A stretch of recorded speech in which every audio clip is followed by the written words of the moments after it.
اکثر خواتین بڑھاپے میں اپنے شوہروں کے ساتھ اچھا سلوک نہیں کرتی. یہ بات بالکل ٹھیک ہے. میں نہیں کہہ رہا ساری خواتین ایسی ہوتی ہیں, اکثر بھی نہیں کہہ سکتے, بہت سی ایسی ہوتی ہیں. ہوتا یہ ہے کہ جب شوہر جوان ہے, اس کی عورت کو ضرورت ہے, کما کے لا رہا ہے, کمپرومائز کر لیتی ہیں. جب وہ بوڑھا ہو گیا, ریٹائر ہو گیا, اب وہ کسی کام کا نہیں ہے, اب بیٹوں کے ساتھ مل کے اس کو ستاتی ہیں. یہ بہت ہماری سوسائٹی میں دیکھنے میں آتا ہے.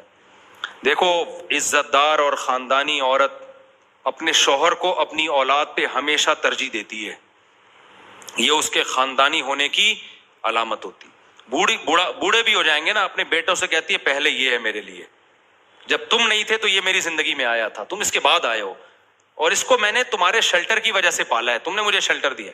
اچھا, بعض عورتیں کہتی ہیں ہم نے تو بڑا برداشت کیا اپنے شوہر کو, ہم نے تو مجبوری میں برداشت کیا. اپنے روتے ہوئے سنا رہی ہوتی, ہم نے تو اپنے شوہر کو بہت مجبوری میں برداشت کیا ہے, اب ہماری مجبوری نہیں ہے, اب یہ طلاق دیں, خلا لیں, ہم کچھ بھی, اب جاؤ, رہنا ہے رہو, نہیں تو نہیں رہو. تو میں ان سے کہتا ہوں, دیکھو تم نے مجبوری میں اس کو کیوں برداشت کیا؟ کیونکہ تمہیں اس کی ضرورت تھی. کیا خیال ہے؟ طلاق لینی تھی اس وقت لیتی نا جب جوان تھا. یہ اس میں برائیاں تھی, لیکن تم نے کہا نہیں بھائی طلاق لے کے میں کہاں جاؤں گی, ایکچولی میں کہاں جاؤں گی, مجبوراً. اس کا مطلب اس کے فائدے اس کے نقصانات سے زیادہ تھے, اس کے احسانات اس کے مظالم سے زیادہ تھے. تبھی تم نے کہا کہ جیسا بھی آڑا ترشا ہے, رہنا نہ رہنے سے بہتر ہے اس کے ساتھ. سمجھ میں آ رہی ہے بات کی نہیں آ رہی؟ جیسا بھی آڑا ترشا ہے, بدتمیز ہے, نہیں ہونا چاہیے, لیکن بعض ہوتے ہیں بد اخلاق ہے, بدتمیز ہے, تمیز سے بات نہیں کرتا, لیکن پھر بھی بھائی مسئلہ یہ ہے کہ اس نے مجھے چھوڑ دیا یا میں نے اس سے طلاق لی تو جاؤں گی کہاں.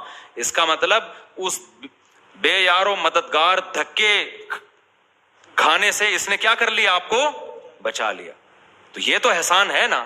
تو اگر یہ ظالم تھا تو اس وقت اس سے طلاق لیتی جب یہ آپ پہ پیسہ بھی خرچ کر رہا تھا, آپ کے بچوں کو بھی پال رہا تھا, شیلٹر بھی دیا ہوا تھا اس نے. اس وقت آپ نے کہا کہ نہیں بھائی مجبوری ہے. تو اب جب بڑھاپا آ گیا نا, اب اس کو ترجیح دینی ہے آپ نے. سمجھ میں آ رہی ہے بات؟ عزت دار عورت ہوگی وہ یہی کرے گی, اور جو عزت دار نہیں ہوتی وہ کہتی ہے کہ نچوڑ لو, اس کے بعد ٹیشو پیپر کی طرح بڈھا ہو گیا. تو اتنے بڈھوں کے کیس ہیں نا, کیا آپ کی سوچ ہوگی. اور یہ یورپ میں زیادہ ہیں جو وہاں مسلمان رہتے ہیں. میرے پاس ایک یورپ سے ایک صاحب آئے, کہنے لگے, وہ بھاگ کے آ گئے نا وہاں سے, کہنے لگے یار مفتی صاحب یورپ میں جو پاکستانی فیملیاں رہ رہی ہیں نا, جو وہیں پیدا ہوئے, ان کے بڈھوں کے حالات بہت خراب ہو گئے ہیں. کہنے, میں نے کہا کیوں بھائی؟ کہہ رہے ہیں بھائی وہاں عورتیں اتنی ماڈرن, اتنی لبرل ہو گئی ہیں, بڑھاپے میں نہ بیٹا باپ کو پوچھ رہے ہیں, نہ بیوی پوچھ رہی ہے, کیونکہ اب کوئی ضرورت ہی نہیں اس کو. تو کہہ رہے ہیں وہاں تو سارے بڈھے مل کے ایک یونین بنائی ہوئی, وہاں بیٹھ کے تاش کھیلتے رہتے ہیں بیٹھ کے, گھر میں تو کوئی لفٹ کرانے کے لیے تیار ہی نہیں ہے. تو کہہ رہے ہیں میں نے سوچا میرا بھی یہی بڑھاپا ہوگا. یہ ان کی بات کر رہا ہوں جو مسلمان ہیں اور جو خاندانی ہے. بوڑھا تو انگریز تو اور اس سے بھی آگے کی چیز ہے. میں نے کہا گھر میں رکھا ہوا تو ہے نا؟ کہہ رہے رکھا ہوا تو ہے, کسی کام کے نہیں. ہم کوئی نہ سنتا ہے ہماری, نہ کوئی خدمت کرتا ہے. ذرا سے ہمیں غصہ آ جائے تو آگے سے رپلائی پورا تمیز, کیونکہ کہہ رہے ہیں ہم کچھ کر ہی نہیں سکتے, کچھ بھی نہیں کر سکتے, ہاتھ پاؤں کٹ گئے ہمارے, بس ہم زندگی میں خان سامہ بنے رہے, کھلاتے پلاتے رہے, اب ہمارا کوئی فیوچر نہیں ہے. ایسے باس میں نہیں بھائی, میں بار بار بتاؤں, ساری عورتوں سے بدگمان مت ہو. بڑی بڑی خاندانی عورتیں ہوتی ہیں جو بڑی وفا کرتی ہیں, جوانی میں بھی شوہر کو آڑے ترشے میاں کو برداشت کیا, بڑھاپے میں بھی خدمت کر رہی ہوتی ہیں.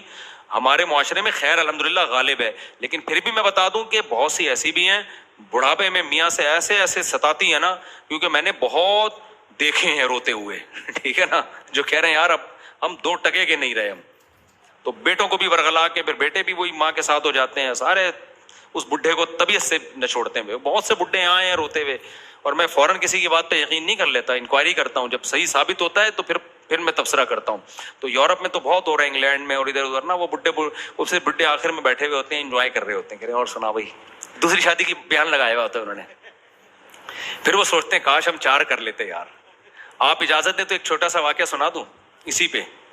ہمارے ایک ریلیٹیو کے ساتھ بھی ایسا ہوا, میں نے اپنی کتاب میں بھی واقعہ لکھا ہے. ہمارے انڈیا سے ایک رشتہ دار آئے تھے, بڑے بدماش, ہم لوگ اصلاً تو پٹھان ہیں نا, تو بڑے بدماشیاں ان کی مشہور تھی وہاں پہ, تو بھاگ گئے وہاں سے نا, ٹھیک ہے نا. ان پہ ظلم ہوا تھا تو انہوں نے آگے سے اس ظلم کا جواب دیا. بلوائی آئے تھے گاؤں میں حملہ کرنے کے لیے, بلوائی نہیں ہوتے